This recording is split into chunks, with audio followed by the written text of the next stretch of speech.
beer instead of bringing, hey, can you bring me a glass? I want the whole damn pitcher. Yeah. And they'd close off like their whole section and be rowdy as hell and tip them immaculately. Yeah. She says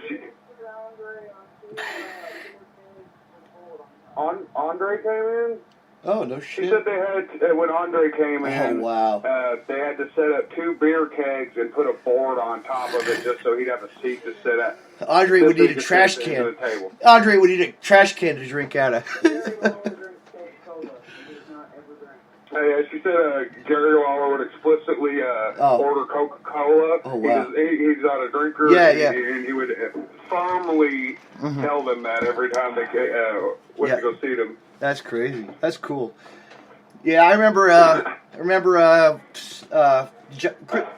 like a local show, we would go to a diner with Chris Candido, and balls and Candido, because they were close friends. There was a bet, like we had a bet going on if Candido would drink the ketchup, and he did it. It was funny. Like stuff like that's great. Awesome. Candido is always a goofball, though.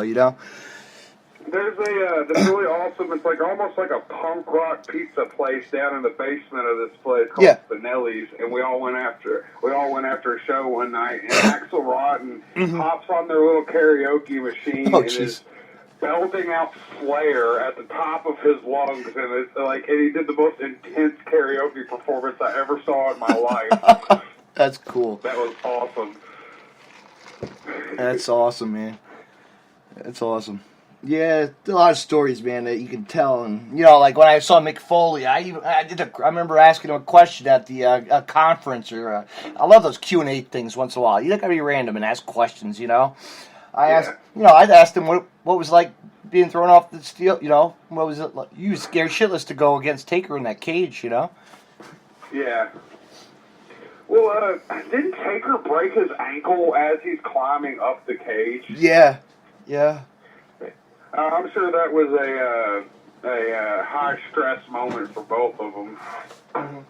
I know. I've always been a big huge Taker fan. Dude, I just picked up I just went to the flea market. I'm sure you saw it on my Facebook. I picked up the Undertaker figure for $2 today. $2. Oh, that's awesome. I know, at a flea market, just random booth. There's a used toy store here in Louisville, and I'll go in and pick up some of the wrestlers to sell at my merch tables. Yeah. Because if I buy in bulk, he'll cut me a deal, and he's a real cool dude. Yeah. They're called Toy Crazy, so any listeners, you want to go get some good wrestlers, go to Toy Crazy. Yeah. And he's behind glass. He's got this whole Undertaker section. And Oh, he's got, sweet. Like, the old bandanas. Yeah. I bought that. The little punch 'em. Yes, the Bob Clown thing kind of dookie. Yeah. They like the weighted. One of those, a little flask, and just all kinds of like I remember seeing them as a kid. Yeah. And it's just oh my god, I can't believe they made all this stuff. They did. Little race cars. I know. All kinds of shit. It looks crazy what they make nowadays. I just got actually I went on eBay and I got the Onita figure. I just got the Onita collection figure. Oh, that's awesome. Double set, yeah. Double set for like $69. I want it. I was like highest bidder, So when Onita comes to the state, for CZW versus Matt, I'm gonna have him sign that, Oh, that's awesome. I know. I have I like finding those. I've got some WCW Tracy Smothers trading cards. Yeah. He comes through a lot, and I keep forgetting him to take them with me and get him to sign them because I love Tracy Smothers. Yeah. And one of these days I'm going to remember and take them with me, and I got these little card protectors I'm going to put them in. Yeah. Just to keep them around. I got a friend that gets merchandise and stuff like that left and right, and then 2 days later he's got it on eBay and Facebook yard sale groups. Yeah. He won a raffle for the cushioned Extreme Rules chairs that they do at the pay-per-view. Yeah. Ian got his hands on one of those because he had front row, and I think they give them to the front row people. Yeah, I have two of those chairs. I have two of the ECW chairs for One Night Stand 2 in New York City. Oh, cool. Well, he had the one with the Extreme Rules with the Hardy Boys on this past one, and they raffled it off. and the guys running through the parking lot, and the guy that I mentioned is the dude that sells all the merch. And he's running through going, "Oh, I love the Hardy Boys." I said, "You're gonna put that on eBay tomorrow." Don't worry about it. That's cool. I know, it's amazing the Hardy Boys back in the WWE again. It's like, hey, I think it's amazing. They make so much noise on their own. They got eyes back on them, and it sucks that they're getting sued over the broken characters. Yeah, I know. That is what it is. Whatever. It's just a gimmick to make money. Come on, whatever. They don't care. Yeah, they don't. It's like let them do their art. Let them be themselves. Don't bring the kid in the ring. Don't bring Don't bring a little kid into the ring every time. Come on, that's like really. You shouldn't do that. I wouldn't. Yeah. That's like too much exposure. King Maxwell. Yeah, but he's a cute kid though. I want Senior Benjamin to be my manager.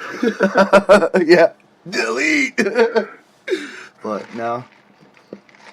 Yeah, I have a huge collection, man. I got, I love collecting stuff from shows. Oh, for sure. Yeah. Me and my friend, we were running through a flea market, and we found, they're like Rock'em Sock'em robots, but it's Stone Cold and Undertaker. Oh, that's badass. And the Undertaker's hair got knocked off, so we dug through, I make custom wrestling figures. Oh, do you? And cool. I was digging through my parts, and I found some hair from a cane. And pulled the head off of it and glued it to the sock of Bopper's Undertaker. It just happened to fit. I was like, awesome. I'll tell you what, there's some awesome people that make some cool stuff. And there's a whole bunch. My friend AJ does that. One of my friend AJ, and I think Anthony. There's a guy, Anthony, that makes them. They're really awesome, Another good person to hit up for that, it would be Nick Manawa. Yes, okay. Yep, good old Nick. Commentator. I know, he's great. He's always good. I'm friends with him. Yeah, he's funny. Yeah, he's got all that stuff. He really takes his time on his figures, and he'll get 3 or 4 figures just to put together one that looks good for the person that he's making. I've seen him where he's got like you know how like a wrestler will have an arm sleeve on their right arm, but not on the left. He'll go find something like an arm sleeved arm and put that arm on that figure just so it looks like the person. I've seen. Making. I know, it's like the CZW. The CZW wrestlers like Nick Mondo. There's some really good artists out there. My friend, I was saying like Anthony and AJ. They know how to decal it just right. It's amazing. Yeah. I love that kind of stuff. It's a lot of money. Amazing. It's a lot of money though.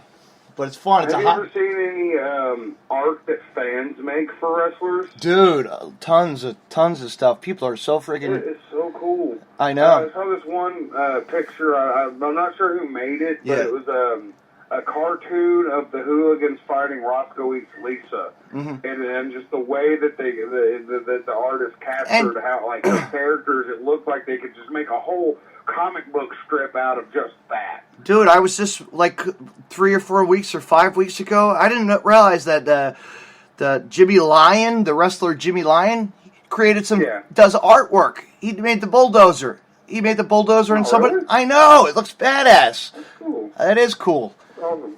There's another. That's another thing that's awesome about wrestling is like when you're in the locker room, all these different people have all these different influences, and like I know like R&B singers and lawyers and crackheads and but you notice like and everything in between. But Masada, I'll tell you what, Masada makes some awesome stuff. Have you seen his work? Oh my god! And I've seen a few pictures. Yeah, he's dude, really good. He is, and also Brian Woods actually too. He does some. At the gathering last year, Brian Woods did this Hatchet Man painting, and there's like a different camp sections. Yeah. And all the JCW wrestlers and all the all of everyone we were with kind of have our own little area. Yeah. And he was passing around having all of us sign it. Just so he puts it up on his wall. But yeah, Brian Woods. He made one for cool he did one for John Zandig. He made the one of Zandig and Nick Mondo. He did one like that off the roof. A roof dive bump, and gave it right to him. That's awesome, Zandig is another one of the people when I first started seeing death matches. Yeah. I saw some of his stuff with like the weed whackers and the roof dives and stuff. Right. I can't say that I like followed his career. No. Or anything, but I mean, I'm aware of the stuff that he's done and everything. But He's a crazy. He's like a huge inspiration of mine. But he was one of those people that really pushed the envelope and did a lot of crazy stuff. Yeah. And really did a lot for deathmatch wrestling. I helped him. I remember for DJ for that funeral. I helped him out a little bit, put some posters and stuff online. Yeah. You know, fun stuff. I helped him out. I was supposed to get a John Zandig figure, buddy. He gave me actually a bottle from Jude Kasai and him. It's pretty badass. You're talking about Zandig. And, yes. There's this YouTube video this fan made. His channel's called Palmer. Yeah. And he makes deathmatch music videos to annoying songs. I know. And for King this year, they did Barbie Girl. Oh, jeez. And they took the clip from the Barbie Girl music video, and like when Barbie walks up and says something, Ian's face pops up. Oh, jeez. And then when it looks to Ken, it's John Zang. Yeah. So wherever, somebody did one. I know. Somebody did with Slack and. I think, come on, Barbie, let's go party. That's funny. That's funny though. You have to do some stupid stuff, but what do you? It's like fun, you know. So. Oh yeah, I just typed in King of the Deathmatch 17 and just saw that and did not expect Barbie Girl to be what played. No. And you know how like when someone's selling or like say like they get hit with something and they're just yelling, they're screaming. They got a clip of John Wayne Murdoch going with his eyes closed. And it's funny. It's a funny. There's also and on the video, on the on that song, they like kept freeze framing his face to where it looked like he was singing the Barbie part. Oh my god, I'm gonna have to find that later just for the hell of it. I'll send you a link to it. All right, cool. It is amazing. All right, yeah, I was saying to my friend Kevin Hogan, that Whackpacker guy, they did that too for him. They did like a video game or something with John Zandig and him and a whole bunch of Larry Legend, the announcer. It's great. It's funny, you know. And then Brett Lauderdale, it's crazy. There's like so much out there that's like you never know what the hell, you know. I'm surprised I'm not on a clip yet, but I've been known to throw toilet paper at wrestlers and. We did that when I was a little bit younger. We'd go to ROH shows up in Dayton, and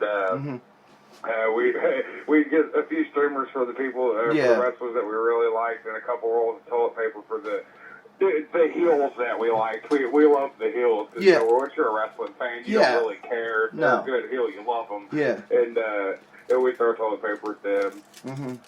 I know. There was this one wrestler really... Every time I went to ROH as a fan, Necro Butcher would throw his opponent over the guardrail wherever I was sitting. Mm-hmm. He didn't know me or anything. No. He just happened to throw them over the barricade right next to me and start fighting them. And the second time I went and watched, he did the deal where he just took everyone's chairs, starts like piling chairs on them over and over, and he's just like...